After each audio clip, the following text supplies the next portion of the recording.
Okay, folks, let's begin. Where is that? Okay. Let's begin. We'll begin with a bit of housekeeping. As usual, let me welcome the minister. The minister is on board, Shafqat Mahmood. Shafqat, Minister Saab, can I begin the webinar? Jay, please do. Thank you. Okay, so let's begin. Please keep your mics muted so that we can, this is the fifth in our series of webinars. This is a roundtable 5-day discussion that we've held on education. And as promised, the minister is here today to help us conclude the fifth 5-day roundtable. We will begin with a few addresses by the minister and some of his people. Then we'll take other people. We always show this cartoon because this sets the condition for Pakistan, where Pakistan is hostage to the IMF and running for loans over a craggy landscape and with very little idea except for crisis management. I want to point out this is the fifth day of our webinar or a roundtable on education. We've gone through 5 of these sessions, you know about that. But before I do that, let me take a moment of silence to applaud or to, I should condole Sir Ken Robinson, who passed away today. We began the webinar with a few words from him. Sir Ken Robinson changed many minds, and he was a major educationist, so it's only fitting that we have a small, let's say 30 seconds of silence for him.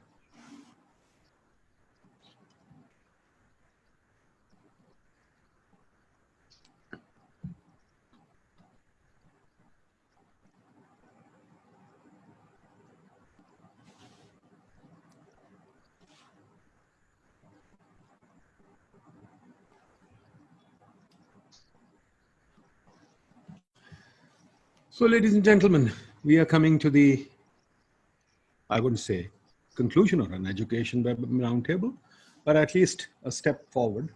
And today we'll hear from the minister and some of his people on the path going forward. And you can see we've got a number of questions and issues that we want to talk to him about. So let's proceed quickly. Again, bit of housekeeping, the number of IMF programs that we've had. We have continuous IMF programs, number of policies that we've had. We have too many policies, continuous policy making in Pakistan, almost every 5 years, one policy. Our long-term growth is declining. These are things that we try and repeat because people should recognize that our long-term growth is declining. Our investment rate is one of the lowest in the world, and we should be concerned about it. Why does our investment rate not pick up? And we've done a lot of work on that. We've done a series of webinars and we've learned a lot. Some of the messages are here. I will not go into them in any great detail to save time, but these are important issues and there are important things that we need to think about and learn from. This is worth looking at. It's a cartoon from 1950. And again, one of our signature cartoons, because in 1950, much before our time, 70 years ago, they learned that aid dependence was on the horizon, and they saw that the givers were saying we will be aid dependent, and yes, it's happened. But up channel don't know. Okay, the returns to education in Pakistan are much lower than the world, and this is important to bear in mind. Is it a question of labor market or bad education design? So we should think about that. Let me begin by saying I interviewed 100 students today for our PhD and MPhil program. And I must say, the state was very sad. Their expression was not great. Their reading was even worse. They don't read, they told me. Their clarity on answers was very poor. So there is something wrong with their education system, and we should bear that in mind. Okay, let me summarize very quickly for the minister what we discussed. 19th, the first day, we had a very good debate, lots to discuss. The messages that we culled, and we've gone over them again and again, is that there's too much centralization, ideology, and citizenship in our education policy, and we should think about that. Education is an investment that students make in themselves, their own time and effort. They have an opportunity cost, and they really don't want our product. They're voting with their feet. When we say they're dropped out, they're voting with their feet. So they are leaving. Education is not seen as a voluntary effort. We try and see it more as a draft that students should come in. Teaching is unrelated to student experience, almost alien to them. They are street smart, they know what they're doing, but yet we don't lever that in teaching. There's very little curiosity and creativity, and which is instinctive in our education, and this is what Ken Robinson talked about, but we don't really lever that in our then the digital world we'll talk about a lot more. Facebook and WhatsApp, illiterate people are using, but in our education system, the digital method of pedagogy is very, very limited in use. The structure of schooling remains fixed. It's still concrete schools, regular classrooms and teaching, etc. Do we need that anymore? The Khan Academy would say no, but let's talk about that. There's considerable disagreement on the language issue. Some people say Urdu and local languages are important. Some people say no, we should go to English, and large school systems that care are thinking of are doing much more modernized education. Diversity, experimentation, and choice is missing. We must have more diversity and experiment. Policy tries to unify, not probably a good idea. What we are measuring is, again, not interesting because it does not measure the students' creativity and curiosity. It's more content learning. On the 20th, we discussed the role of the government. In this, we learned that everybody wants the government to provide education, but people don't see how, and people think that the government may not have the capacity to provide the education that it should. That's why the private sector has grown up. But people thought that it was important to have decentralization and diversity, which is, again, comes up again and again. But what are the instruments for the government to provide education? That is not clear. 14 education policies in 70 years, that's a lot. Does the government do any M&E? No. M&E is mostly donors and foreign NGOs. And that's, people think that's not a great idea. Government should be doing more M&E, monitoring and evaluation. Ministries are trying to run schools, provincial ministries. And again, it's felt, and everybody agrees, it should go to the local government, and there should be more diversity and competition in the schooling system. Sir, your slides are stuck, sir. Slides have stopped for some reason. Okay, we'll go back. Okay. Sir, please share your slides again, sir. Thank you. I will. Okay, so I'll leave it like that. Okay, so okay, baby. Okay, can you see my slides now? Yeah.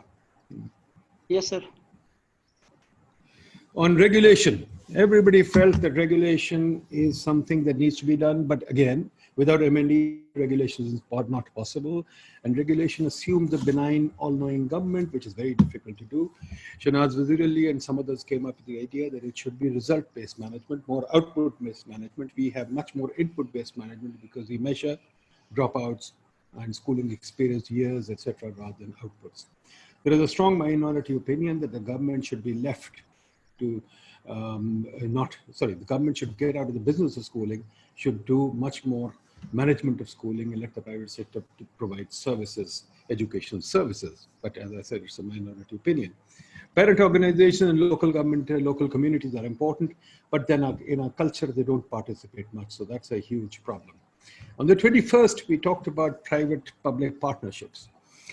We learned that the education sector is very fragmented. The private sector education is a growth industry. The government has vacillated, not abdicated, but vacillated on education. It builds institutions like the Danish schools, like the Punjab Education Foundation, then backs off.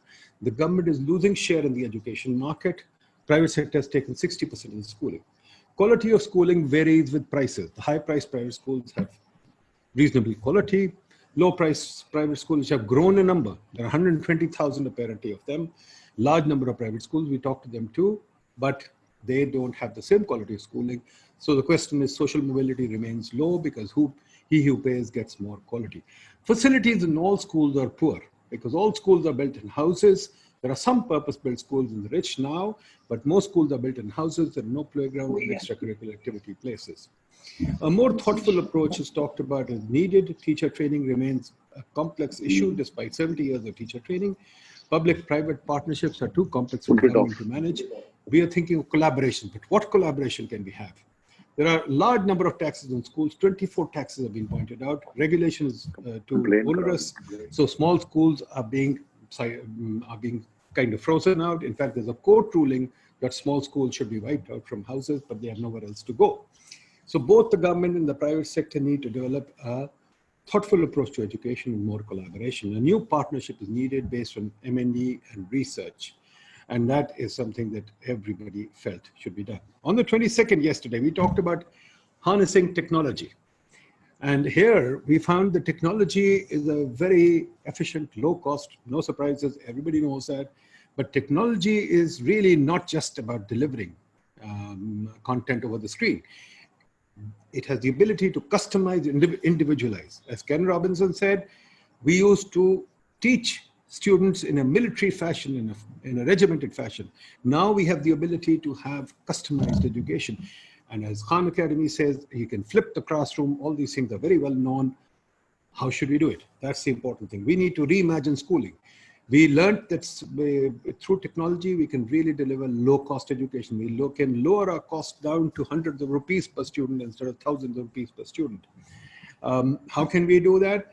We can reduce transport, for example, costs. We can reduce tuition costs. Tuition costs are huge, and we can reduce them if technology was used. School days could be reduced. Use of space could be better. But everybody agreed that it's not as if technology alone can do it. Schooling is still necessary. Teachers are still necessary. The question is how to combine technology with teachers in schooling and how to make technology the center of schooling. It allows flexibility, accuracy, heterogeneity. Students are heterogeneous, it allows heterogeneity. But the question is, how do we do it? The costs are low, but we need to adapt technology, and technology can disrupt the modern education system. Good news is there are entrepreneurs who are doing it. Bad news is that the government and larger chains are still not attuned to this system. The good news is small schools are buying technology to gear up. So there's a mixed set of news, but technology needs to be thought, rethought, reimagined, everything. So what are the main messages of 4 days, Minister Saab? Let me tell you.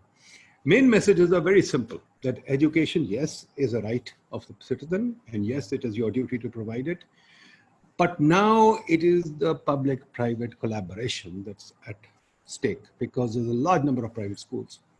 There's no either or. It's not whether the government should do it or the private sector should do it. The government has a leadership role. There's no question about it. What sort of a leadership? How should it be done? And that's something that you should think about and we should talk about. Everybody agreed what is necessary is a thoughtful approach, basically reimagining the whole schooling system, because technology now requires it and it's being reimagined everywhere. We discussed the Finland system too. Yes, it's being reimagined everywhere. Technology will help us. What we need is more goal-oriented control, which is more results-based management and more monitoring and evaluation. More research, exploration, and experimentation is what's required. Diversity and decentralization, experimentation, competition are important. So as Mao Zedong said, let 1,000 flowers bloom. So this is basically a quick rundown of what we learned in the last 4 days. With that, Minister Saab, let me welcome you and get you to take the floor now and tell us what we thought is the best thing to do is talk about what is the path going forward for education? How can you help us rethink education and what you're doing? I know PTI government is very committed. Prime Minister is very committed to education. Yours is an education government. You are committed to education. So the floor is yours. Thank you, Professor Nadeem Haq. Very kind of you to invite me to this webinar. And I have been following the developments over the last 4 days, and I think some absolutely wonderful discussions have taken place, which are a guidance to all of us who are in the management of education. I think that there are a huge number of issues. One of the first things that strikes one is the fact that the government basically abdicated its responsibility as far as education was concerned over the last 70 years in one form or the other. And the result has been, one of the reasons why the private sector has come up in such a large way, such a big way, is because of the vacuum that was there, because of lack of government attention to quality more than, and also obviously access. So that neither there was access nor there was quality, and therefore the private sector came in. So now we are in a situation where there is a large private sector. There is obviously the government sector, and within the private sector, or maybe separately, there is a large section of religious schools which are known as madrasas. So what has evolved is something which is almost tragic, because what has evolved is that there is a kind of an elite education system which has solidified. I mean, it was always there, but it's solidified with the large chains of private schools, high fee paying private schools, which are essentially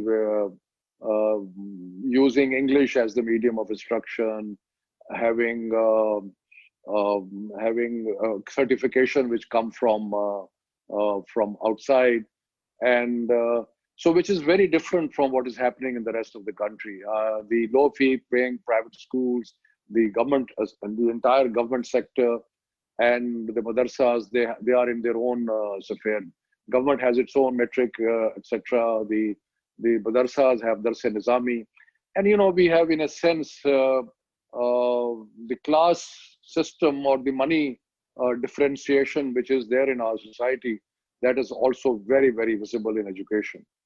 So and it has consequences, and the consequences are many, but let me sort of just only mention two. One of the consequences is that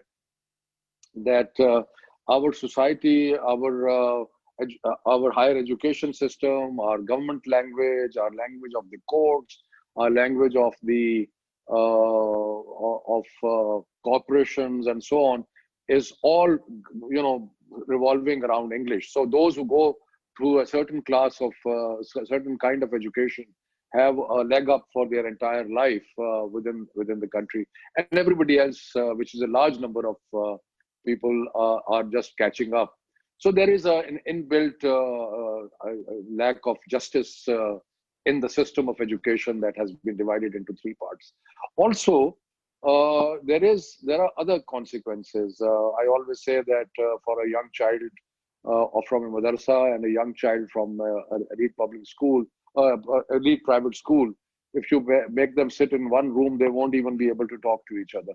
So this sort of lack of communication, lack of common understanding of issues, I think has had consequences. And without going into too much detail, we've suffered over the last 15, 20 years through a conflict within our society. And I'm not saying it was only due to these differentiations, but they certainly contributed to, because if your perceptions are different, if you look at reality differently, and as you and I and all of us who've had the benefits of an English school education, when we sit in our private gatherings and we, in our social gatherings, the kind of things that we say about those who are preaching something entirely different, you and I know about that. So there is a huge gulf that separates different communities in the country. So I guess apart from the other problems that our schools are poorly funded, our schools are the teachers are not properly trained, etc., etc. The curriculums don't match each other. So we are confronting, huge problems, and we are not even talking about higher education and quality in higher education, with the kind of product that we are producing. So as a government, as a federal government, as you know, that we have limited kind of mandate as far as education is concerned, but we took the lead.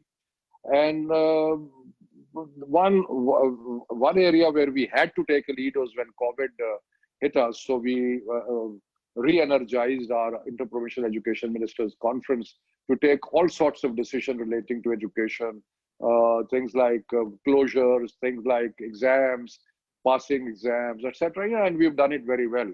But also before that, we already started a collaborative exercise.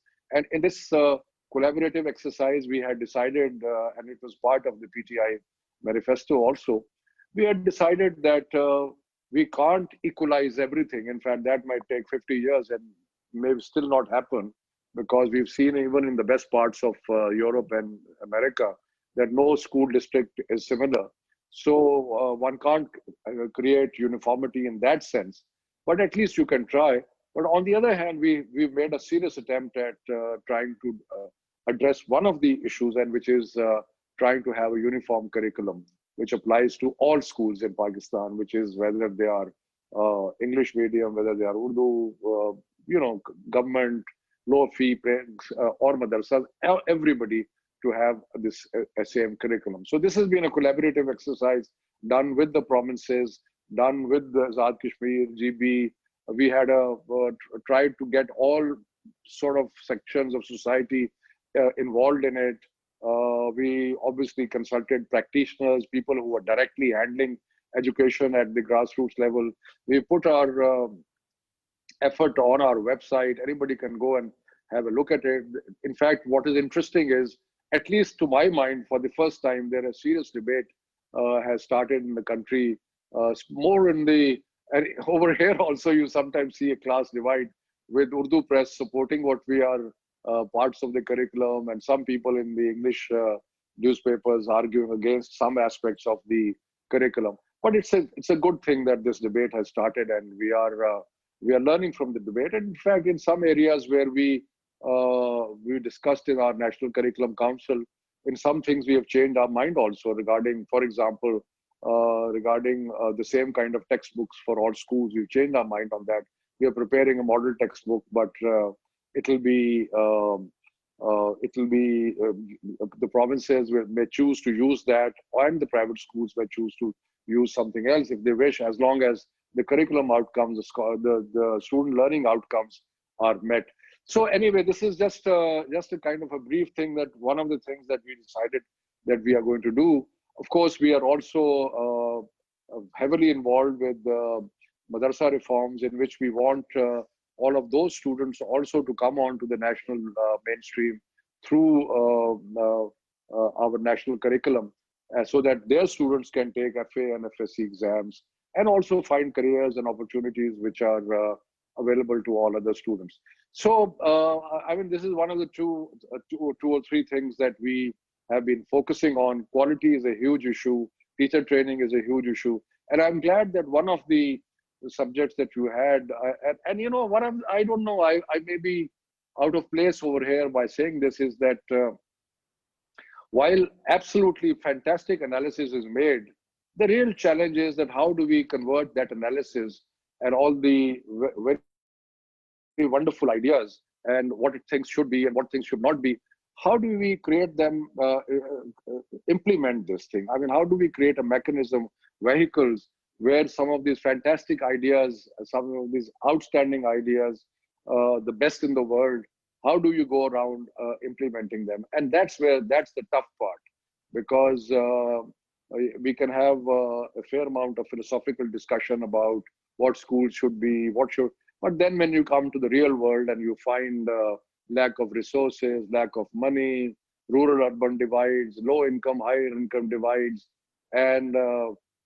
poor teachers training, etc. So, you know, these things really make the challenge much greater. So we have to keep in mind that how do we translate these absolutely wonderful ideas into reality on the ground? So the other discussion I thought, which was very interesting, at least to me, and I'm sure to everybody else also, was the issue of technology. Because I think that, and I'm no educationist, I'm essentially a politician, but I would say that technology is a kind of a gateway to leapfrogging many of the problems that we talk about. For example, take teacher training. You could have getting teachers to come to a building and sit there and away from the school for 2-3 weeks, and TA, DA, this, that, and the other. Technology provides us an opportunity to create individual training modules for each teacher through tablets, distribute tablets, monitor them from a distance, and instead of teachers coming to a particular institution, they can be trained wherever they are.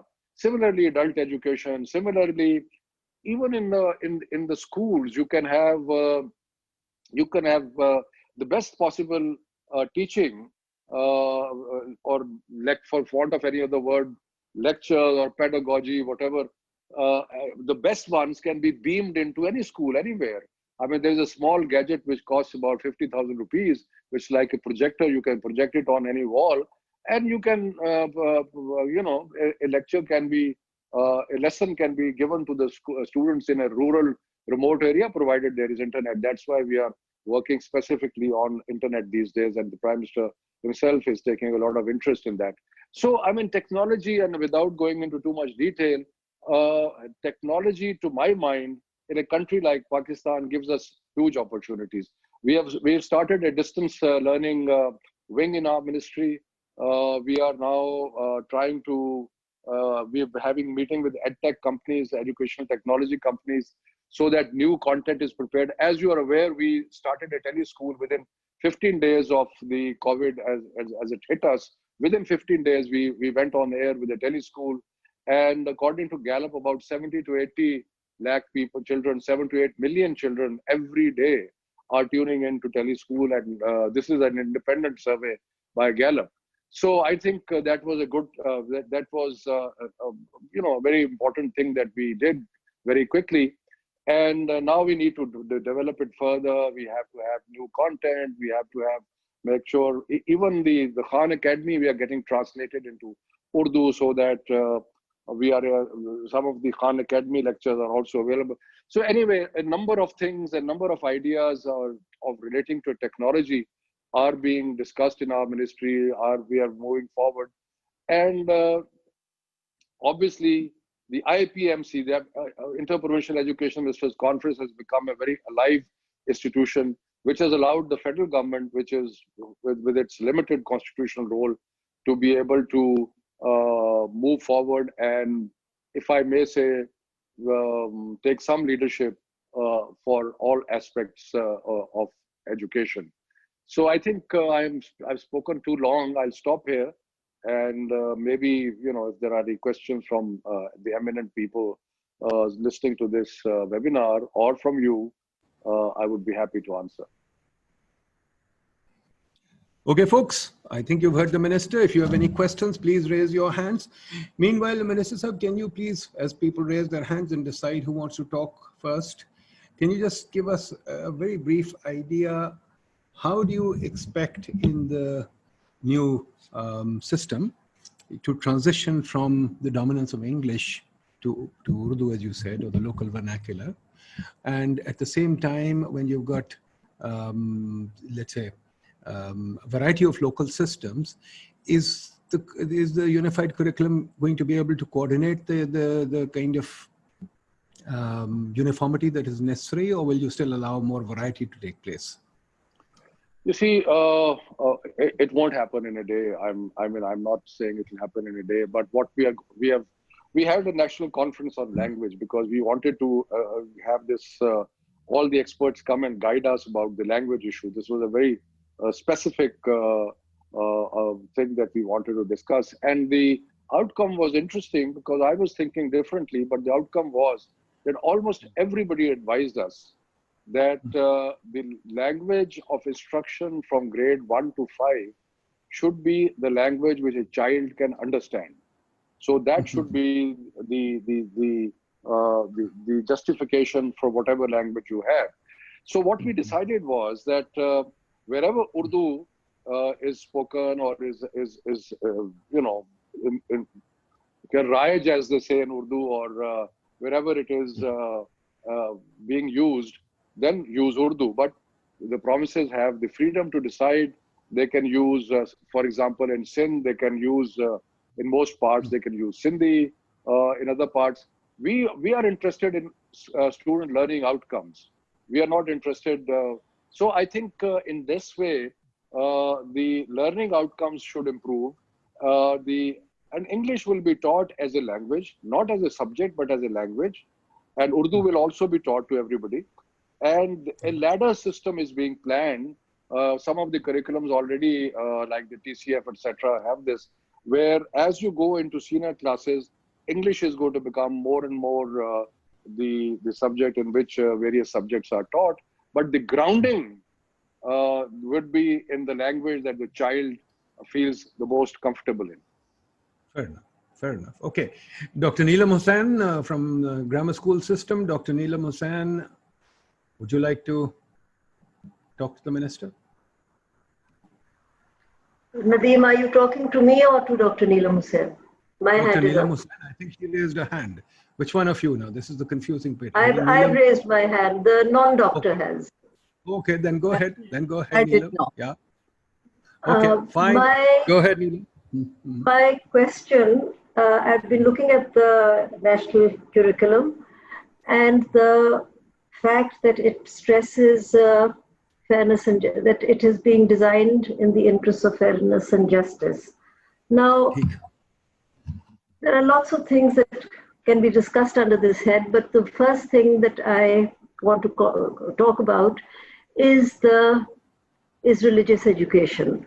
The SNC does talk of providing or giving the opportunity or providing the space to non-Muslim minorities to get their own, get learning in their or knowledge about their own religions. But when you compare the text, there's one sentence or a couple of sentences for the non-Muslim minorities and a very large component for the Muslim majority. And okay, the system says respect for each other's religions, but if part of the Dars-e-Nizami or the Muslim, teaching approach to Islamic teaching is to refute other religions, or it is built into the system that any expression or any Neelam, lots of people want to ask questions, so can you make it short, please? Okay दूसरे मजहबों को कितनी जगह मिलेगी जबकि उनके मजहब में अगर वो बात करेंगे अगर उनके बेसिक प्रिंसिपल्स कॉन्फ्लिक्ट में आते हैं इस्लाम के साथ where will the leeway be? I don't see that happening. Secondly, I'm concerned about the plan to induct qaris and each one qari, one hafiz into every school across the board to teach them nazra and qiraat and memorization. How will that impact A, on the environment of the schools? B, it will be imposing two pedagogies on these children because on the one hand you talk of child-friendly environments and inquiry-based education, and on the other we have a rote-based learning, Dars-e-Nizami type of pedagogy at work. It will Let's go back to the minister. Let him answer that. How will that be managed? I don't think it will work. Go ahead, Minister Sir. I think well, Nadeem, let me begin by answering the second part first, because this was, I don't know where did this come from, because we have never suggested that qaris, we are not in the business of employing people or suggesting who should be employed. We are a federal government. The employment in the provinces and private schools, they will do their own employment. We have never, ever made it a mandatory that qaris should be hired. So this is what's that right word that, you create something and then you start shooting it down when nothing like that is there. So this was a suggestion which came from some people. That suggestion is not something that we have accepted. Why we have not accepted this is because it is not our business to suggest who should be hired and who should be employed. That is up up to the schools and somebody to, and we certainly have not mandated any such thing. So I think, let me clarify, Neelam, right at the beginning, this particular part. Secondly, we've been, for the first time, I think we have repeatedly emphasized, even the hadith and other lessons in sociology, etc., talk about respecting others religions. We are even including the religious holidays of other religions as a part of something which every child needs to know.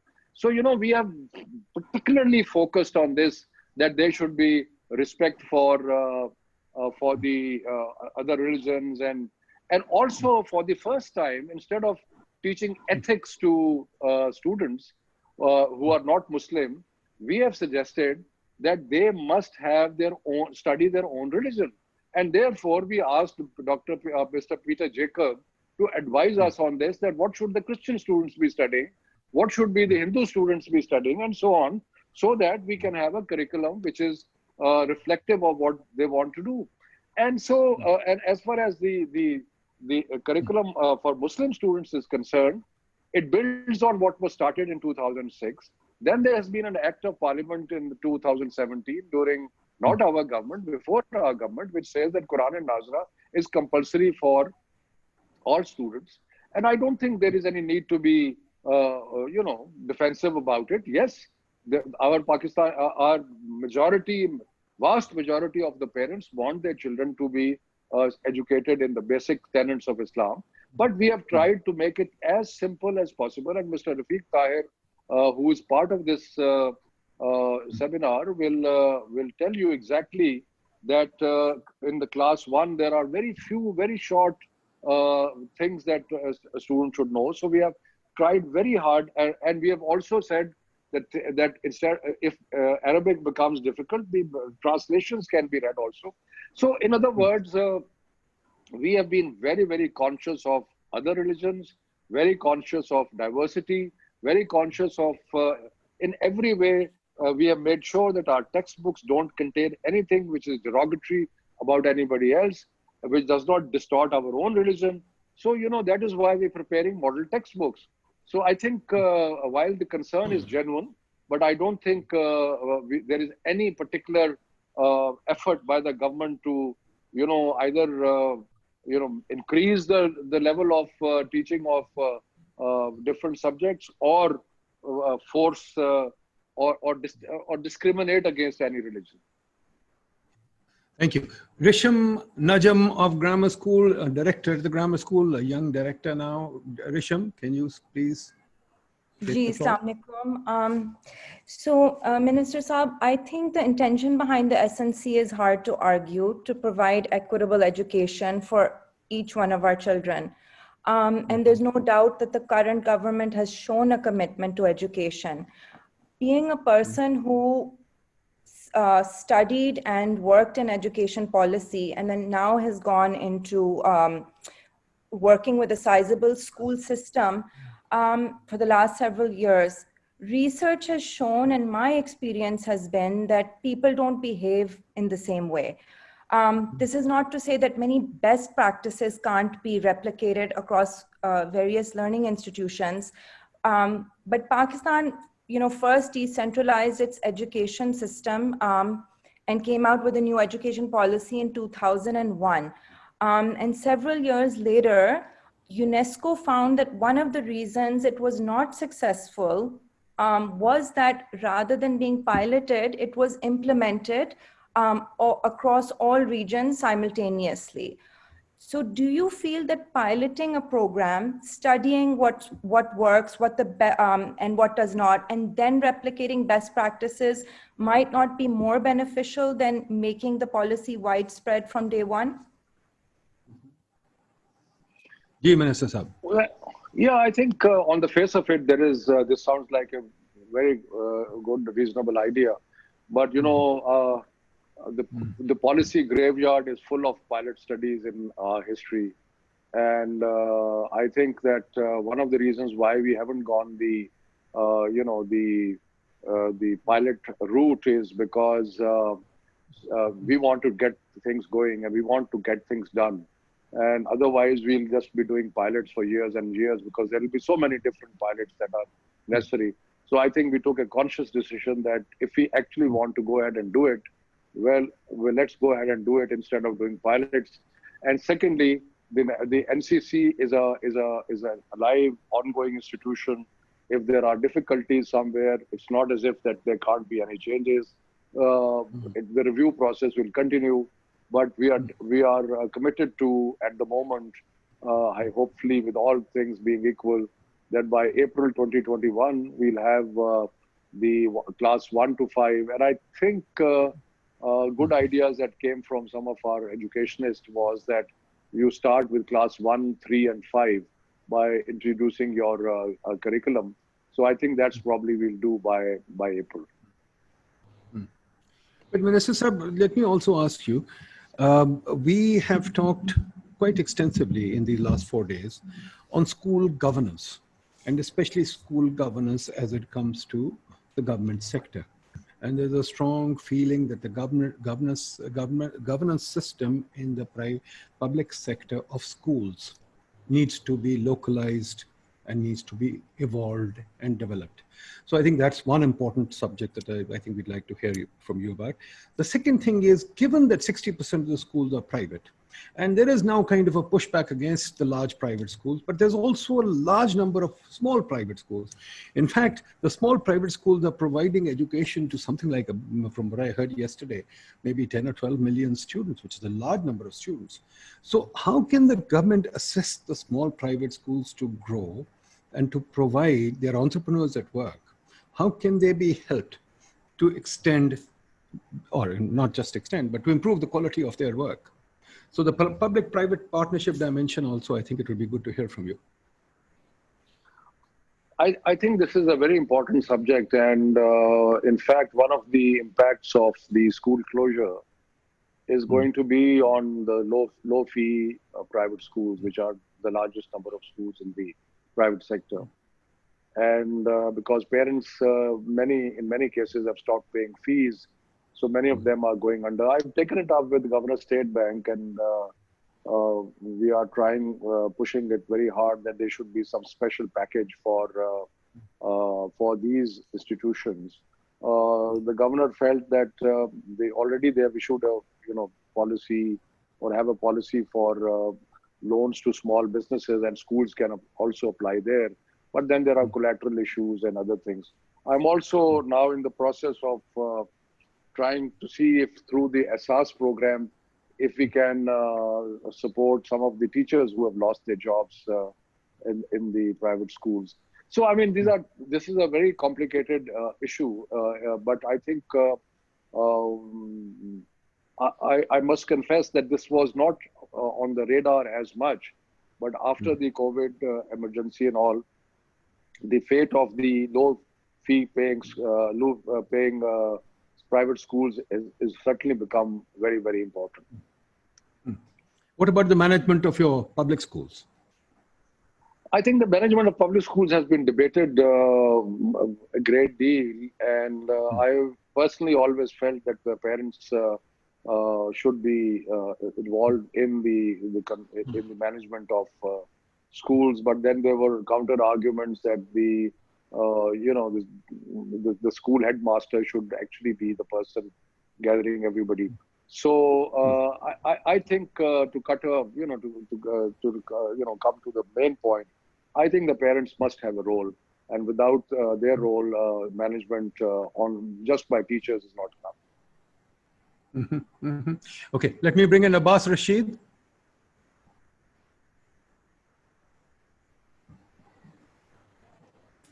A couple of quick points. One is a point of clarification.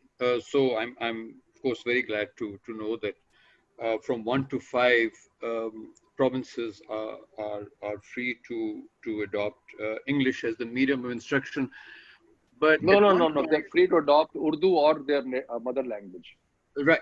Urdu. Sorry, yes, Urdu or the mother tongue as the medium of instruction. But one of the documents that I had seen seemed to indicate that science and math should actually be taught in English. Now, it could be that was a previous document and that has been revised, but I just wanted to be clear on that we're talking about all subjects taught revised.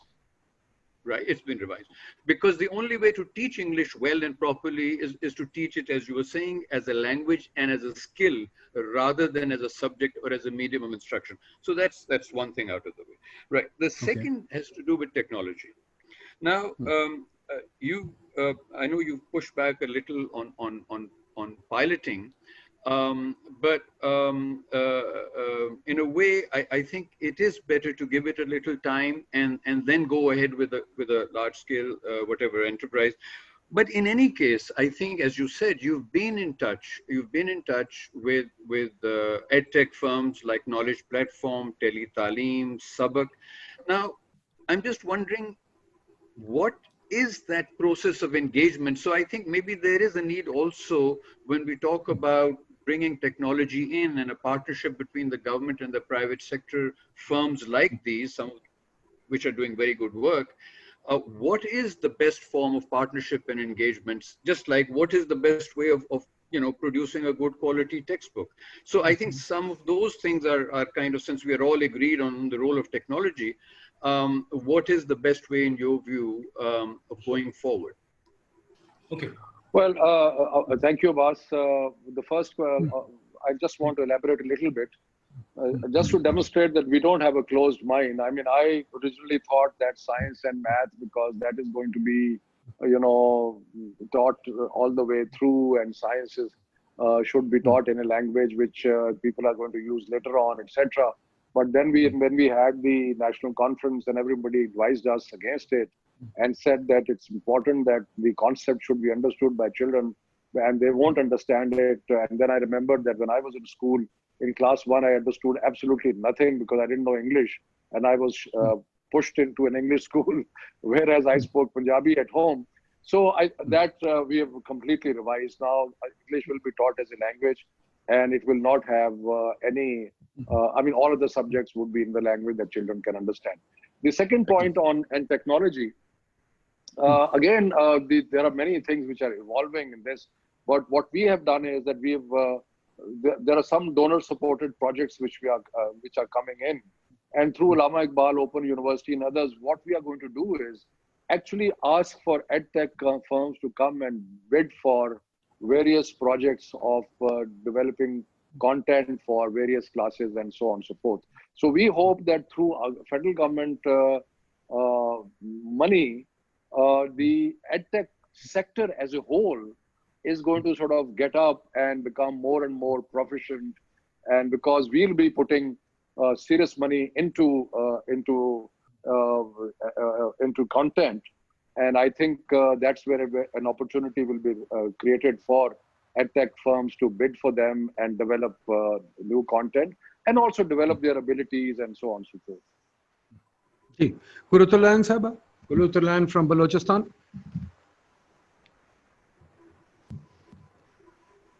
Am I unmuted? Yes. Ji, you are. Thank you. Bahut shukriya, Nadeem Saab. Minister Saab, thank you for this opportunity to listening to you. And it's a great thing that I'm talking to a minister for the first time in my life, of Minister of Education, Federal. This is great. What my concern here in your talk and discussion in the policy, maybe it is there and I have overheard, I did not hear it. What about the children who cannot go to schools? We are limiting education to schools, but there's a huge majority that is outside the school who can, in fact, no matter what we do, there will always be a significant number of children who will never go to school or can't afford to go to school. We need to have a system of children who cannot maintain the regular formal educational system the way it is designed. It is designed, I think, from my experiences, ever since Pakistan was created, it was designed on basis of exclusion. It is not really inclusive, keeping in mind our population, the people of Pakistan. They are poor, they are working, they are isolated, they are in mountainous regions, they are in deserts, where school, even if you provide schools, they still don't go. I have been working in schools, establishing schools with all the facilities, but still they don't send their children to school. Why? Because of economic reasons, and that will always be there. So what do we do about that huge majority?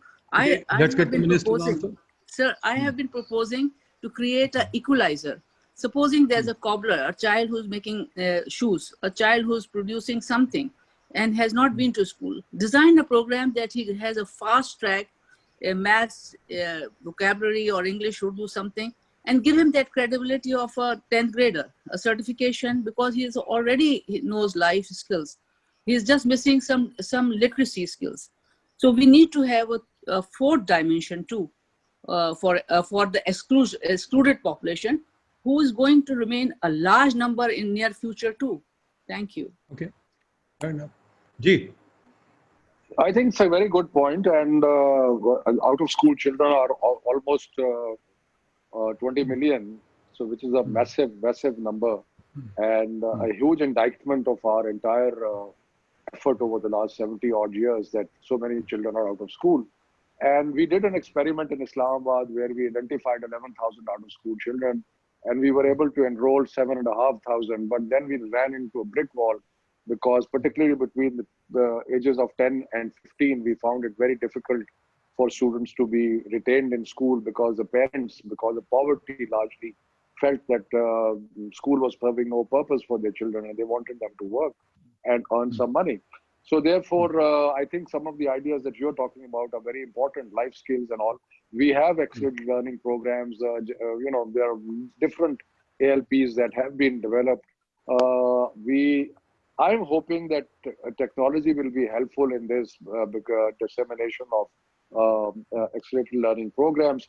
But also, very important is that the life skills should be formalized, and we have started to now going to have something like called metric tech, where we are going to give vocational training in selected schools and see how it works, and in selected madrasas to students who are in the class 8, 9, 10. So that way the life skills or skills, that vocational skills that children need, and perhaps the parents who don't want their children to stay in school because they think that they need to earn might be persuaded that keeping them in school and having them learn these skills will enhance their capacity to survive better in life. So I think this is something that is a very big area, and we would be working closely with anybody who has ideas on this, and we need to do something really serious about it. So can I respond, Nadeem Saab ki ijazat se? Go ahead. Minister Saab, it's a good idea, but if we motivate parents to bring the children to school in some way or the other, we have to have a program, a budget for the compensation of opportunity cost. If you pay the opportunity cost to the parents, then only then you can have children in the school. That's what we have, and it was very successful. We did it.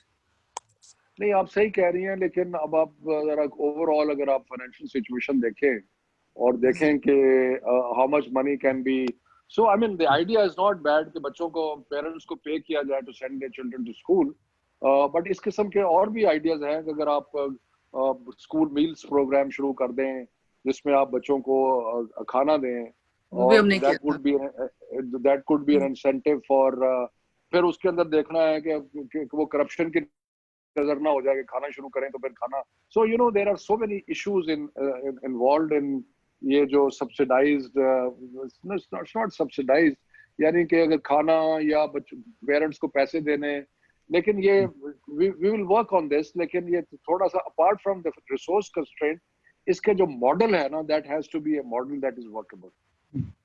Nadeem sir, I would propose again a 5-day webinar on out of school children area, because we are connecting everything, education to school only.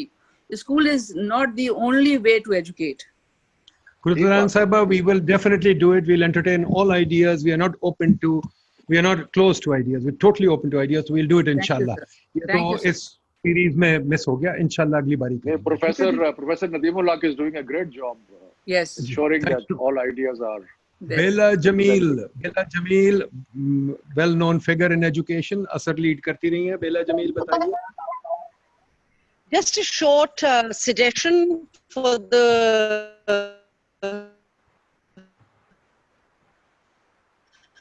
Minister.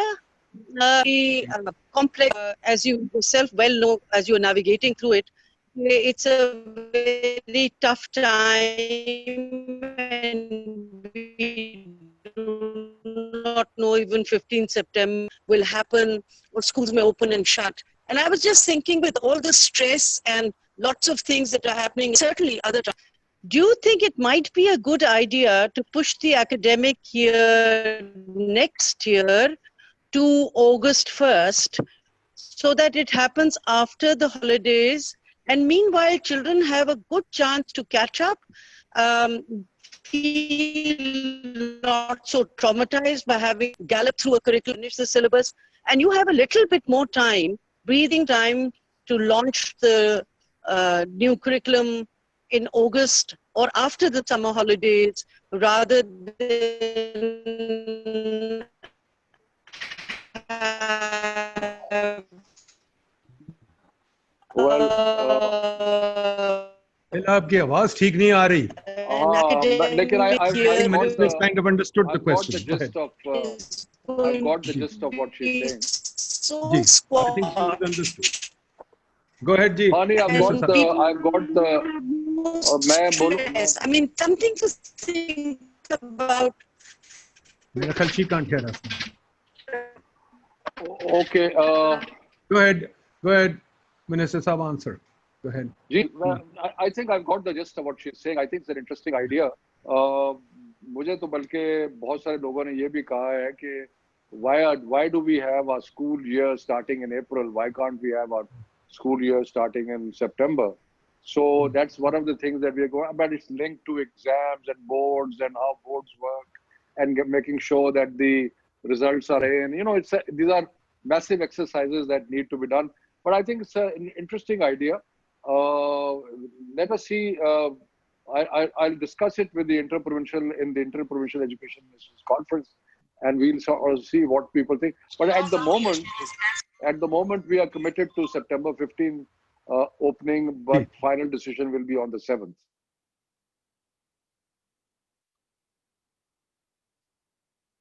Thank you. Let me quickly take, Minister Sahab, I know you have to go, so just let me signal whenever you want to go, because lots of people want to ask questions. But let me bring in Rubina Sehgal.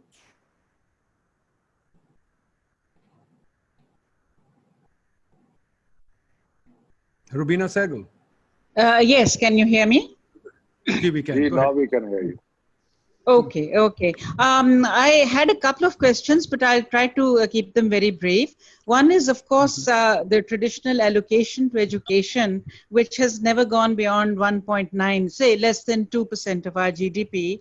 And how do we propose to improve the educational system across Pakistan by allocating such few resources, which, as a result of which we have a very bad student-teacher ratio, where a class of 100 students is being taught by one teacher, and in the 30 minutes available, she can barely take the roll call. When can she do all those activities and playway method and group making and all? This is a practical question about the economy, the political economy of our priorities. But the bigger question that I have is that you say that this is a single national curriculum. Single and national, it sounds like a very, very homogenizing term. Now we know that we live in a country which has not one but many nations living within it. It is the kind of state that is composed of lots of different nations, as it is of different sects. And Neelam Hussain has already talked about the religious aspect. My concern is one about the sectarian differences.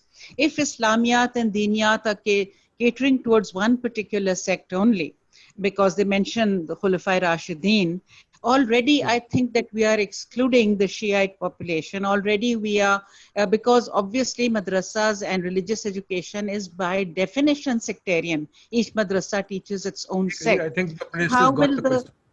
Yeah, how will you deal with that, and how will you deal with the fact that we have different nations, and the only thing I guess one thing common between them are the fundamental rights given in the Constitution. So why can't we have fundamental rights as the basis of our civics curriculum? These were my comments. Okay. Well, on the second part, let me clarify that Ittihad Tanzim al-Madaris comprises of different sects. It has a Shia component, it has a Deobandi component, Ahle Hadith, Jamaat Islami. So the curriculum that has been signed off by all sects. And for example, where there are differences, they have not been included in the curriculum, like namaz, for example. We have said that namaz bachche jo hain, wo ghar mein sikhenge. So that is because there are differences regarding the saying of of prayer. So this has been very, very consciously, carefully crafted, and we are very, very conscious of this, that there should not be any sectarian element in this. In fact, it has been repeatedly emphasized that that a special focus has to be kept on the fact that there is nothing, no hate against any other religion, against any other sect, any other belief, and so on and so forth. So I think on the on the earlier part, I may not entirely agree with the definition of different nations. We can talk about sub-nationalities, but to say that there are different nations existing, maybe I don't know. That's not what I would do. And therefore, we have to believe that if we do, and I'm sure we do, believe in democracy, that if we are involving all the provincial government, they are elected representatives of the people. They are elected representatives who represent those sub-nationalities or different language and different cultures who have elected them. And therefore, I think if we believe that elected representatives have the right to speak on behalf of the people, then I think all the elected representatives from all the houses, including the National Assembly, including all Punjab, KP, etc., they've all been included, and they've signed off on things. I mean, even when there have been one or two differences, we've tried to overcome them. So in that sense, without going into a philosophical debate about, nationalities and what their aspirations are, I would say that democracy encompasses within it the aspirations of all the people within the country. And this is a democratic exercise in which everybody is participating. Great. This is up two more questions, then I'll let you go. I know you are in a rush. Shanaz Wazir Ali. Shanaz. Thank you very much, Nadeem. And it's very encouraging to have Minister Shafqat Mahmood Saab here, listening to a group of a summary, basically, of what we've all been discussing and thrashing out over the last 4 or 5 days. Many thoughts about how to move on reform, major, significant change in the education sector, both for private sector and for public sector. I'm not going to go into the micro level details of what your plans are with regard to teacher training, et cetera. My question is a larger, Shafqat Saab, a larger macro level question, that, as we are all seeking to bring about a significantly different paradigm shift in the education sector in Pakistan. And we are seeking, of course, to propose that there should be a collaborative arrangement between private sector and public sector. How are you seeing the government reskilling itself? What sorts of new sets of skills, competencies, professional approaches do you see? If you could redraw the map of the design of your ministry, and if provinces could redraw the structures and systems of their departments, what would be some significant changes that you would like to bring about? Because the same set of people working for the last so many years, delivering a particular public sector education and regulating the private sector is not going to bring about the type of significant change that we would all like to see, and I'm sure you would like to see. Sure. Thank you. Thank you, Shanaz. I think that's a very, very important point. And the fact is that change is not easy. And whenever those who are entrenched in the system probably have been working with it for a long time, and to expect them to do a complete paradigm shift is not easy. And I think that at least at the policy level, we can begin by getting more professionals into our planning process. I mean, just to give you an example, in my own ministry, there may be 1 or 2 people who have long experience of education and education management. But really, apart from one technical advisor whom we have recruited as a specialist, most of us are not specialists. We are people who have, who come from diverse backgrounds, and how the bureaucratic system works. People get posted and people get posted out. And that's probably is true of all the provincial governments also. So I think what we need to do is to have a more professional cadre within the education sector who understand all the intricacies of the system. The more difficult and the more complex part is the second one, which is that you have a large number of people who have been involved in the state sector in managing education at the local level and at the secretariat and here and there, and to expect them to completely overhaul their thinking and completely come up with new ideas obviously is asking a bit much. Now, how do you completely revamp hundreds of thousands of people who are all over the place? I think that would require a lot of effort, and that is a more complicated part. If I may just make one more quick comment, I don't think we're looking at a system which will be completely restaffed, but I'm talking more about altering the role of federal government and the provincial government departments. What should their role be in the future? If we are saying we are not going to be looking at inputs, which so far our education system is very much about inputs. Build schools, appoint teachers, provide textbooks, but it's really not looking at learning outcomes. And this is one example. I think it's the central example. So if you want the government's role to change, the role should be a role which builds partnerships, which looks at innovation around in other countries and what is happening within Pakistan that allows the government to adopt new practices. So if you're going to look at a change in the role of government, I would suggest at some point that this would be an important discussion to have.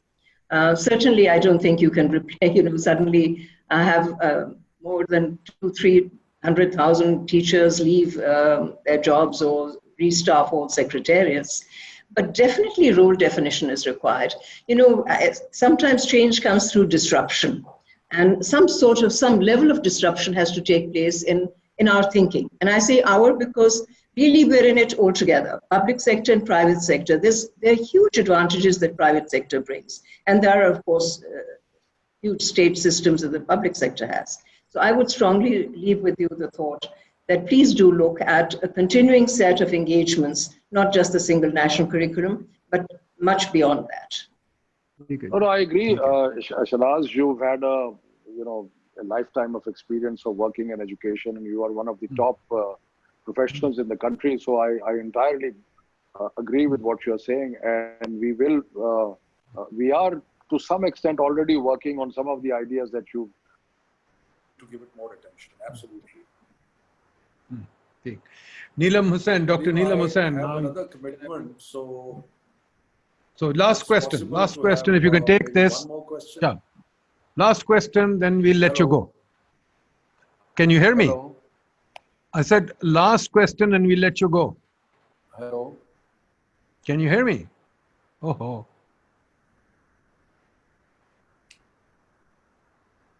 I think we've kind of lost the minister.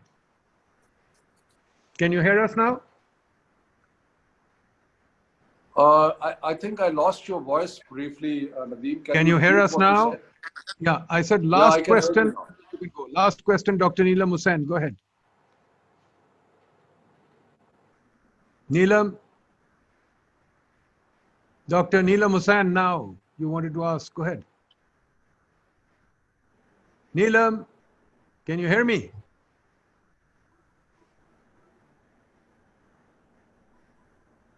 Neelam, you have to unmute yourself.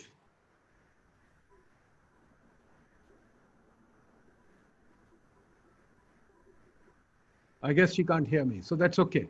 Then, Minister Saab, I'll thank you very much. I think it was a good engagement. You wanted to... Fair enough. No, thank you very much, Minister Saab. We will let you go. You have been, mashallah, very cooperative. You answered all the questions. We'll turn to Mr. Rafiq Tahir now. Minister Saab, thank you very much. We'll bid you goodbye. Thank you. Can you hear me? Thank you very much. Thank you for inviting me. Thank you. Rafiq Tahir Saab. Is Rafiq Tahir Saab here?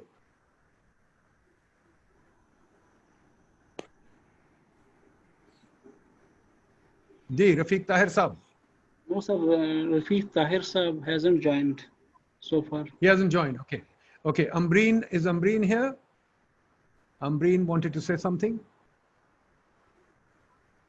Yes, I'm here, Nadeem. Go ahead, Ambreen. RF is also with the Ministry of Finance. She's Ministry of Education. She's also an advisor. Ji Ambreen Saab, go ahead. Ji, Nadine, thank you for having these discussions. Sorry I couldn't join earlier, but I thought the topic that you had for today, the way forward, is something that definitely requires a lot of further discussion. Shehnaz very rightly pointed out the governance aspects, and those governance aspects, unless and until we address them, we are not going to have any change in our education system. We usually look at education from a top-down approach. We are looking at curriculum reforms, we are looking at textbook reforms, but we are not looking at what is happening inside a school.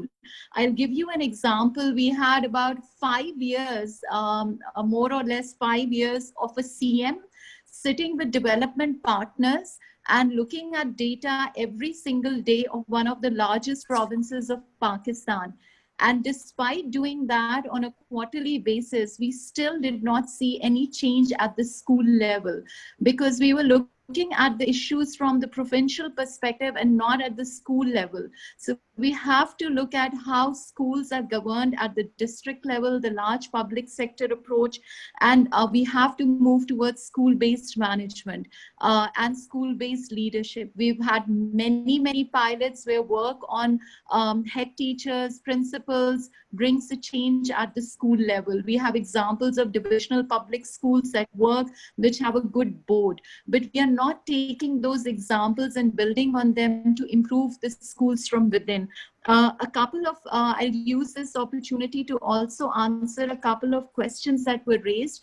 Kuratul N from Balochistan talked about accelerated learning programs giving opportunity to young children who are not in the confines of a school boundary wall to get education. So just wanted to let the audience know that we are working on a program of accelerated learning.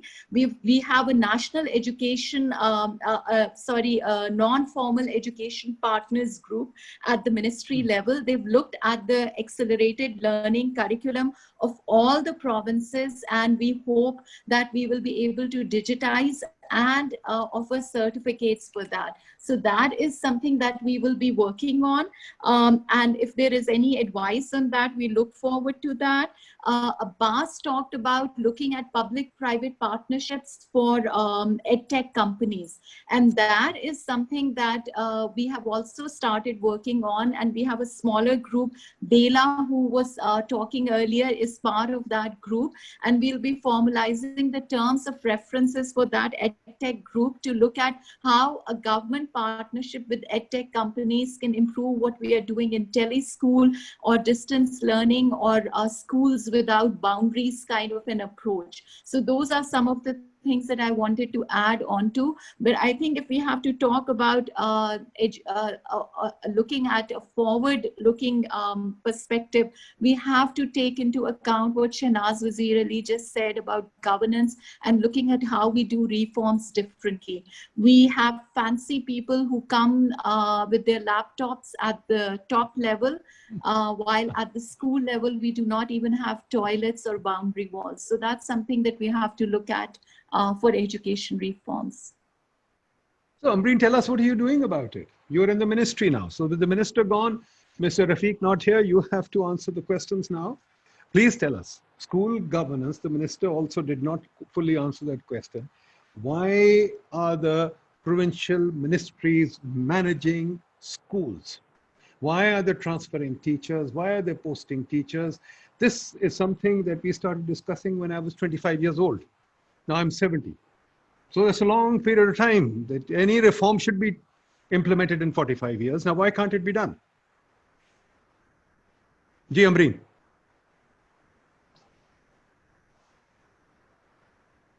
I guess you're not going to answer it. Okay. Ji Neelam, the minister's gone. Go ahead, Neelam Hussain. Dr. Neelam Hussain, your mic is unmuted, not unmuted. Your mic. Neelam, mic.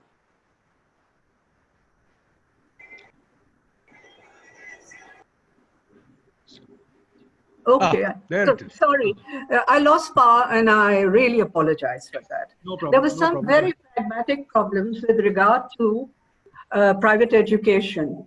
You know, in our previous discussions, we have been saying continuously that Pakistan needs to connect to the 21st century in learning and in occupational opportunity.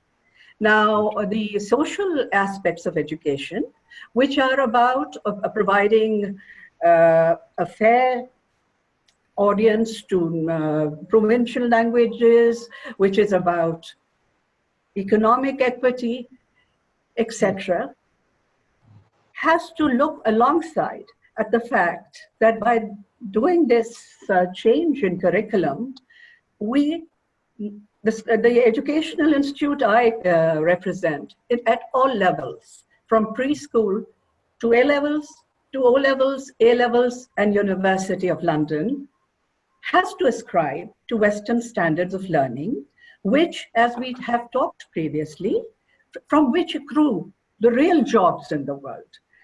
The only platform from which Pakistan can connect to the 21st century, to some modicum.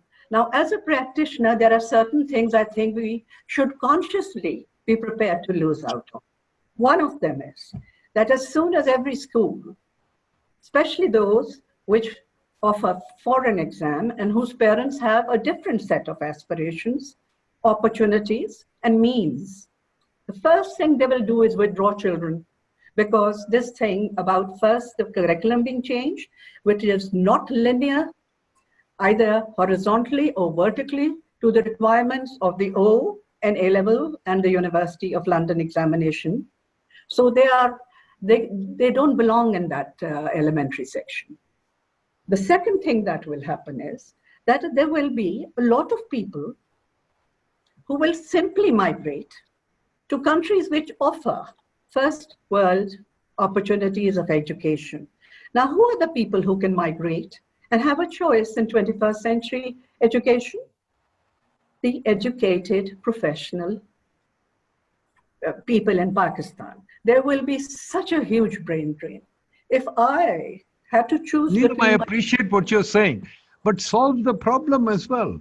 Well, Look, don't the do it. minister is right, the government No, is right. We've got an the extremely problem lies in choices. What do we do? The problem lies in choices. In democracy, you must have choice. If somebody wants their child to get a 21st century education because they themselves are very proficient professionals or researchers or doctors, we should not subvert that. That choice should exist alongside the choice for equalizing in the various permutations of problems we have in education, language, and ideational control. So what I'm simply saying is, let those schools coexist.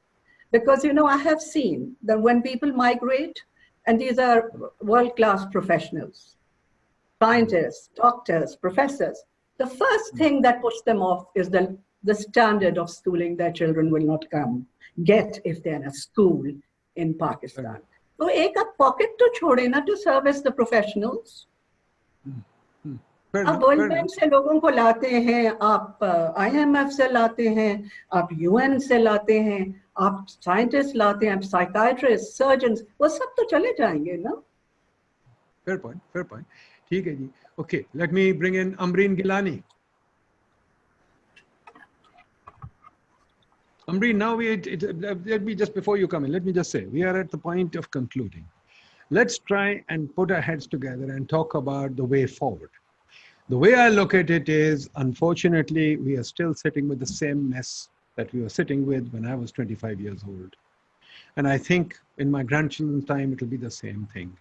The most important thing is what Shanaz also said, that look, when is the education professional going to change? And I won't say just in the ministry, as Shanaz said. I think education professionals outside too, because too many of these policies have been made by the committees, the kind of committees and conferences that Shafqat talked about. That, hey, we all sit together and make a policy, but the policy eventually does not turn out to be right. So please try and come to some kind of a conclusion. Go ahead, Amreen Gilani. Yes. So when we're talking about the way forward for education, I think we have to bring in all the different things that we've been discussing over the last 4 days, actually, and more. So yes, of course, school level governance, school management at the school level, governance overall at the provincial, district, all of those levels, extremely important to improve the public school system in terms of, I mean, quality, access, all of that, right? But in that debate, we also have to look at the low fee schools, which are, which have great potential in the country because they've attracted a lot of children over the last few years. So how is it that we can actually raise their quality also? What kind of inputs need to go there? What kind of support? Not huge support, but like, for example, yesterday when we were talking about technology and how they're open to adopting this low cost technology and improving their quality, they're improving their outcomes. So looking at how those schools can be provided support and provided some kind of minimum standards, which probably the single national curriculum is bringing in. And so that at least there's some uniformity in what these different types of schools are teaching, what at each grade level the children are learning. Then in addition, what we need to do going forward is come up with frameworks for public-private partnerships. Yes, we have really good models in isolation, but how do we bring some of those models into the public schooling system? How does that partnership take place and move forward? I mean, are we just going to be stuck at the piloting phase, or are we going to go forward from that and take anything to scale? Then in terms of EdTech, yes, I mean, of course, we cannot go towards technology completely, but we have to have blended solutions, like proper blended solutions in which we bring in the teachers, but we bring in, of course, tablets and the curriculum that has been uploaded. Teacher training also has been done a lot through technology. So how do we incorporate all of that? And how does the government take a lead in all of these things? Now, the MOE has become quite active lately, right? We all know that. So how can they incorporate a lot of these things and lead the way, but bring in the private sector, bring in the non-profit sector? So the move forward is actually looking at all these different dimensions that we've been speaking about and see how we bring all the players together, how the government takes the lead, and how we take some of these things to scale. Okay. Sundus Raza?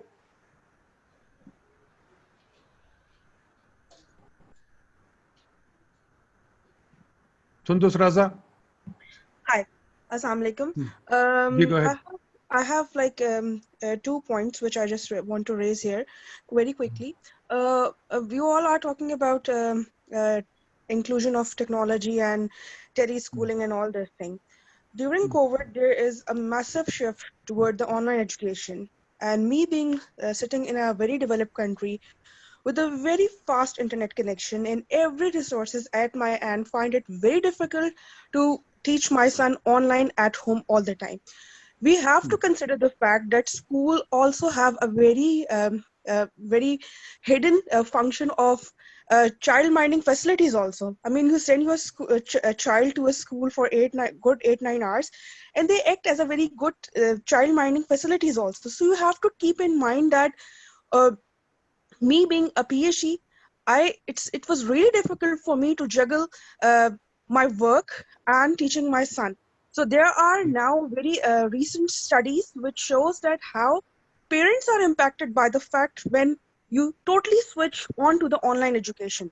And mind this fact that online education is not good for all level of schooling. I mean, for preschool level, it's a totally mess.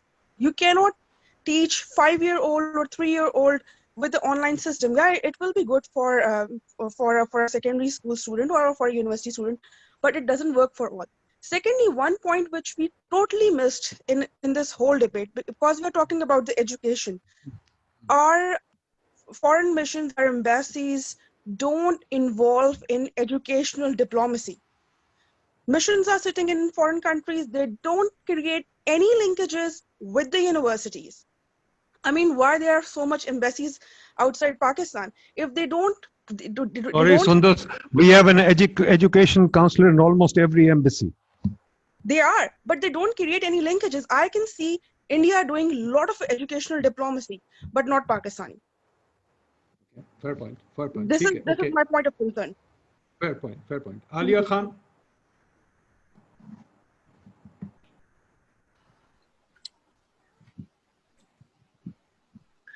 Ji, thank you, Nadeem. Just reflecting on the last 4 days and today, listening to the minister, at least the realization has come home to me that we are entering a big experiment in our educational system. And I wonder if there is, and maybe Amreen can respond to this, if there is any plan for the ministers, education ministers conference to map the difference in learning outcomes pre-experiment and post-experiment, because I don't think that such a big experiment has ever been carried out in which the mother tongue is going to be used to teach children from all subjects from class 1 to 5 and a lot of other components. So at least this webinar has brought home the reality that we are really entering a new era of educational experience. Thank you. Sarah Nazamani.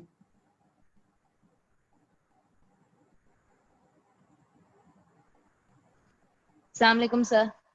Sir, I wanted to ask the minister that he was mentioning again and again that the aim of single national curriculum is that the outcome should be equal, that it should be that everybody should be equal. But if we look at the determinants of learning outcome, it is not only what is being taught, it is also how is it being taught, who is teaching it, where is it being taught. So how can a single determinant of singular curriculum fix all these questions, sir? I don't think, sir, the government has answers to any of these questions, and they do not have the capacity to change these. So instead of going up, they're just going to drag everybody down, and that's how everybody is going to be equal. And secondly, sir, in order for singular curriculum to be accepted across all the boards, I know compromise on content has to be made, and we know that compromise is not good for quality, sir. Sir, I'm a student. I know that our students cannot compete on basics such as reading, writing, arithmetic, science on any international level, sir. So, sir, do we really need more religion when our children have the opportunity to learn it at home?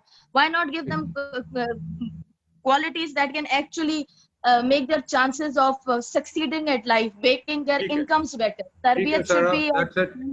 Sarah, I think we've got your point. Thank you, sir. Akhtas. I mean, can you hear me, sir? Yeah, go ahead quickly. Okay, so thank you for this opportunity. A kitab hai, The Child and State in India by a political scientist Myron Weiner, जिसमें वो एक research करता है 5 countries के ऊपर, Japan, Germany, England और 2 उसमें Britain और 2 और हैं. तो उसमें जो बात सामने आती है वो ये है कि बहुत सी कंट्रीज हमसे भी बहुत गरीब थीं जब उन्होंने ये मैथ एजुकेशन की तरफ when they moved in real terms. तो वो इस चीज़ को हाईलाइट करता है कि असल जो रीज़न है ना कि वो है the belief systems in society that operate, जहाँ जब गरीब के बच्चे की तालीम की बात आती है. तो आई थिंक हमने स्टेट की भी बात की, हमने मार्केट की भी बात की, लेकिन एक चीज़ जो हम मिस कर गए वो था कि सोसाइटी के अंदर किस किस्म के बिलीफ सिस्टम्स या बिलीफ्स ऑपरेट करते हैं, कल्चरल क्या, तो उसके ऊपर हम कैसे काम करेंगे कि 22.8 million children are out of school. Minister साहब के पास कोई प्लान नहीं है उसको एड्रेस करने का.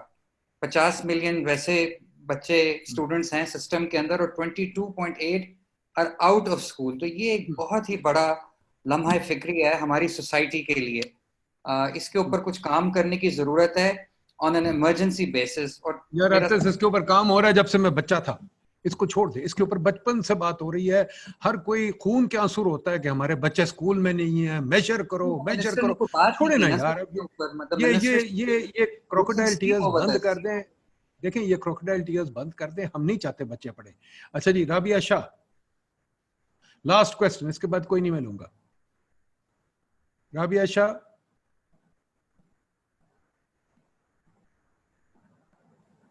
जी, अस्सलाम वालेकुम. I hope you can hear me.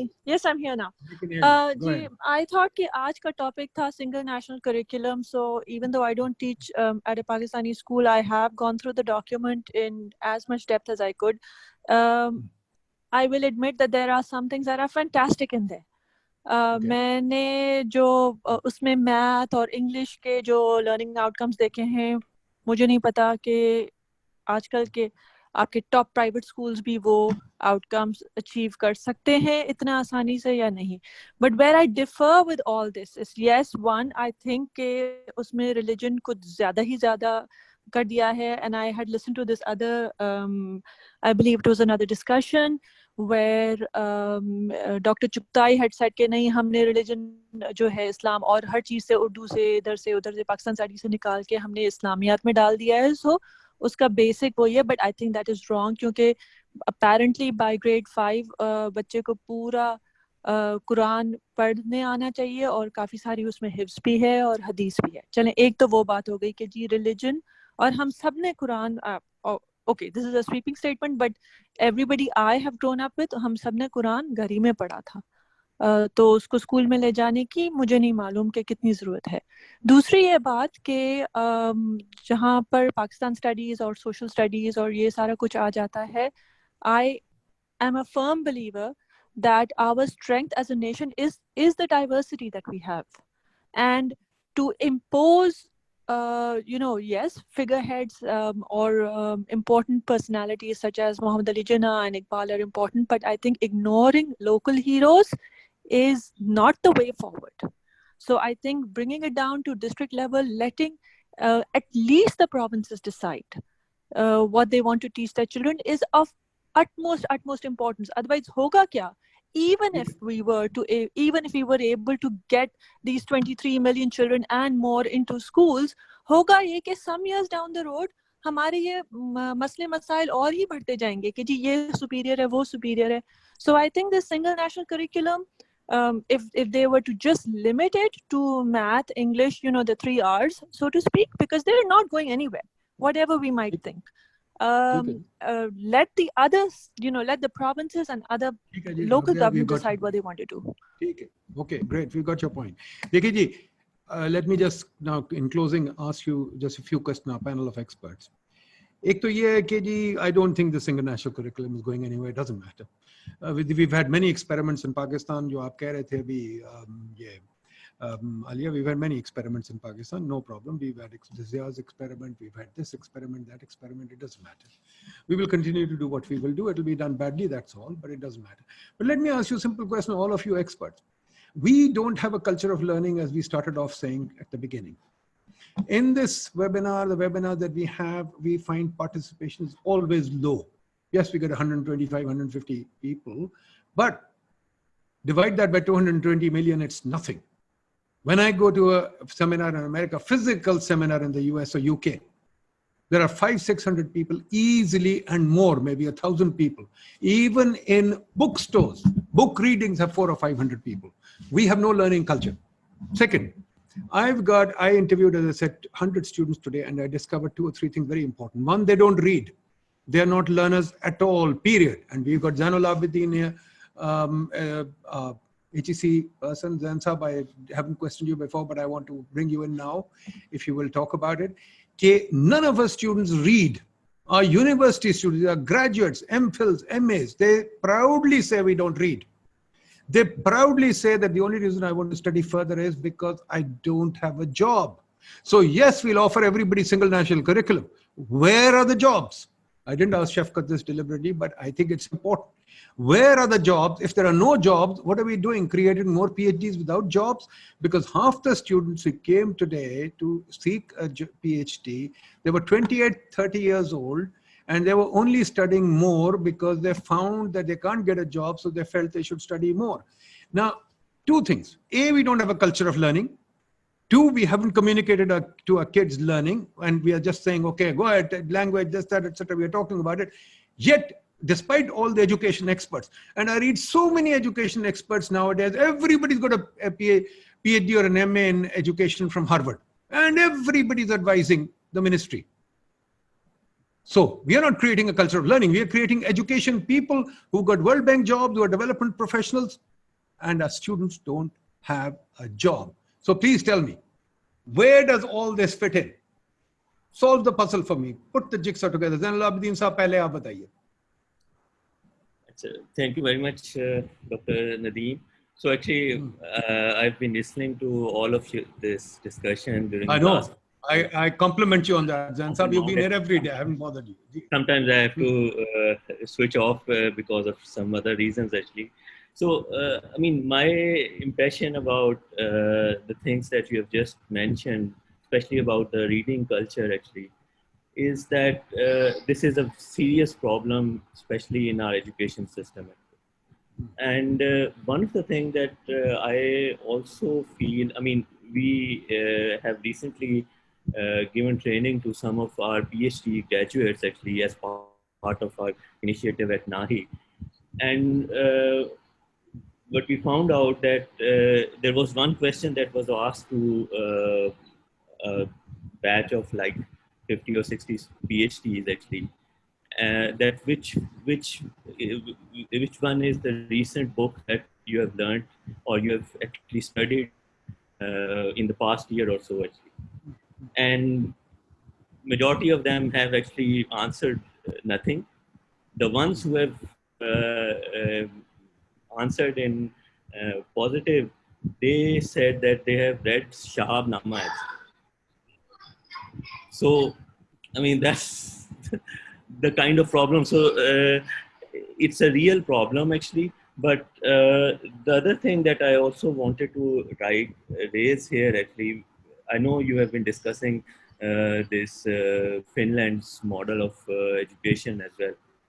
I think actually if you look at the education at the very early stage actually, especially this Montessori stage, we are putting too much burden on our kids as well.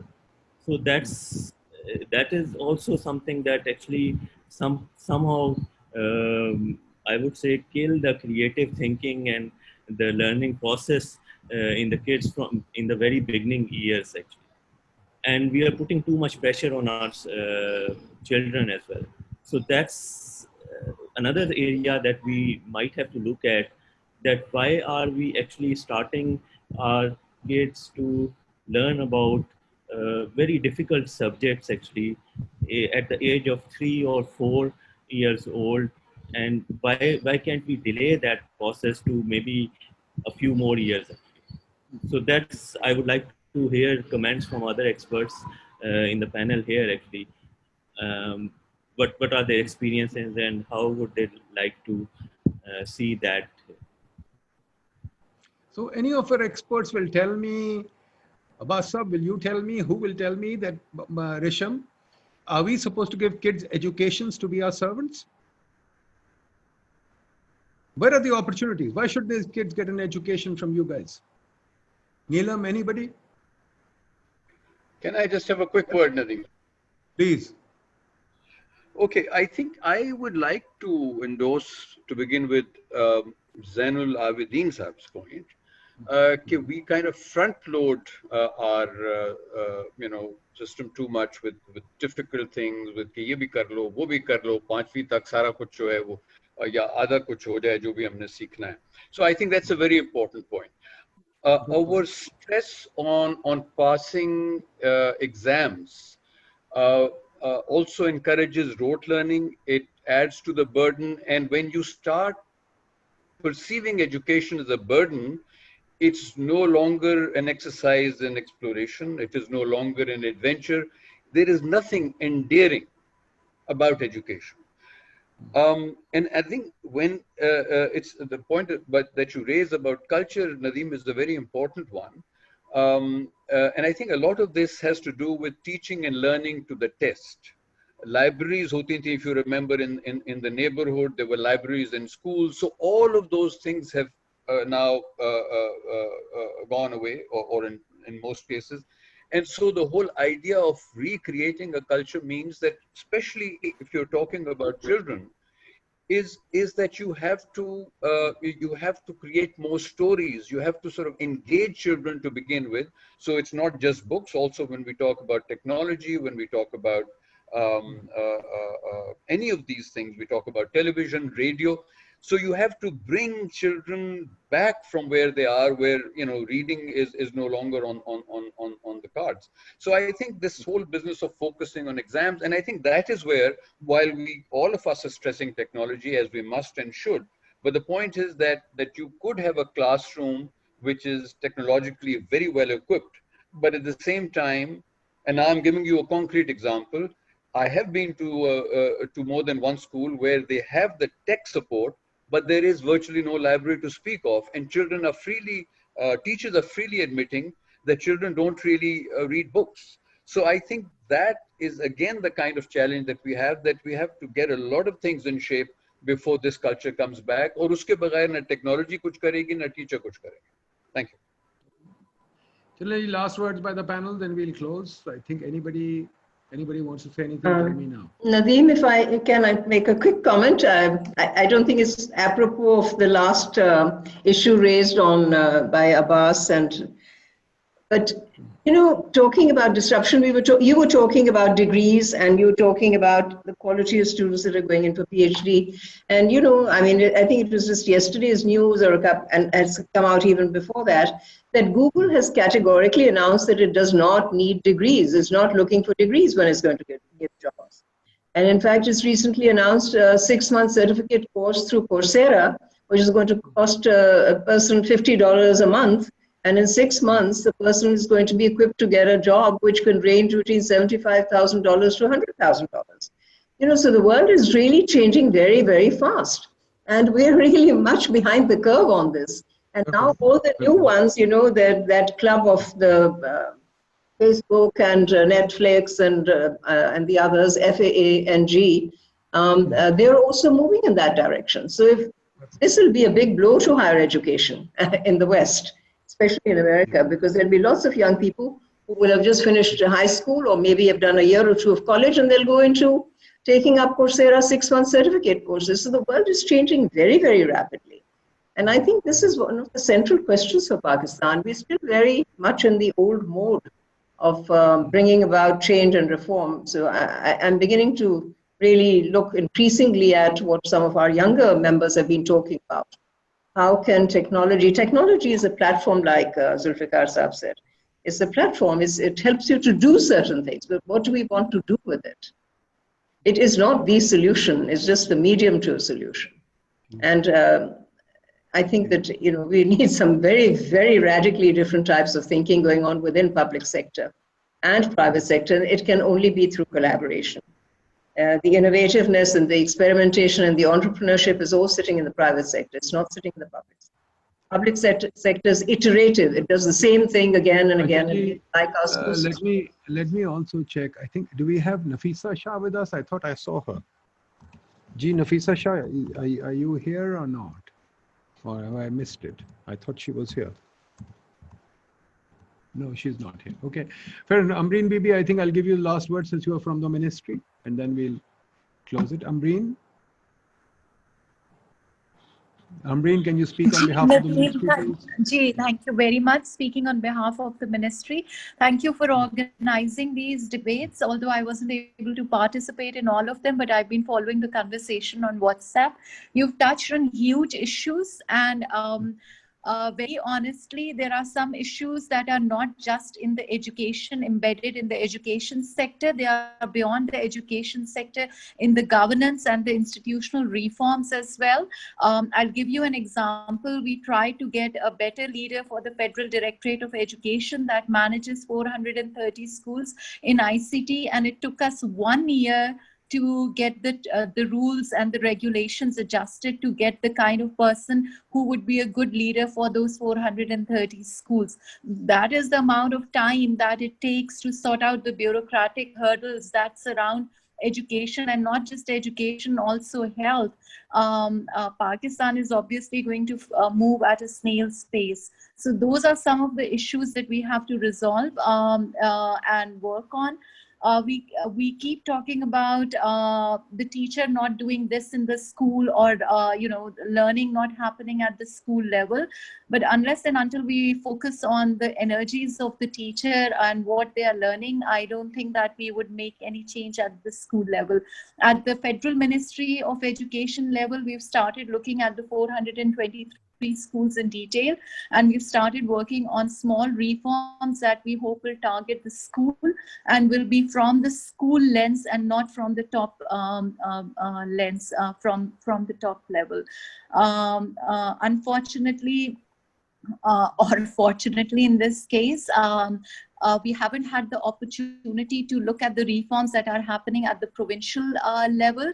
There are many, many reforms on teacher management and other aspects that are happening in all the provinces. I think that one thing that PIDE could do is make a list of all those reforms that are happening for many, many years. There are M&E reforms, there are teacher management reforms. Where are they going, how they are going, and why they are not producing the results that we keep lamenting about. That's all for now. Thank you. Thank you very much, folks. I think we've had a great 5 days of discussion. It's been enjoyable. It's been fun. But I must say, I end on a depressing note because I don't see any change happening. I don't think anything much will happen. We'll continue to muddle along in a bureaucratic malaise. Everybody thinks, and Abbas Rashid here is my constant enemy on this, that I preach the market. I don't preach the market. I definitely don't preach the market. But when I see a government that is incapable of doing anything except dithering, what should I do? You talk about public-private partnerships, but we need two equal partners.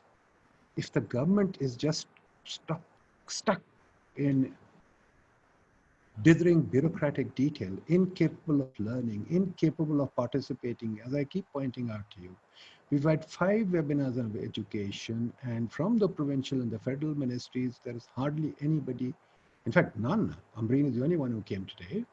Nobody attended. Zainul Abidin, I must say, HEC, he sat through all of them. Why does this happen? In the West, if Oxford or Cambridge held these webinars, how many secretaries do you think would turn up?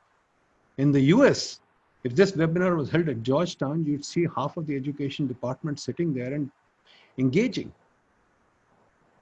Also, our education experts also, I must say, the attendance, we've taken attendance of the panelists that we begged to come, and we've seen how many of them want to participate.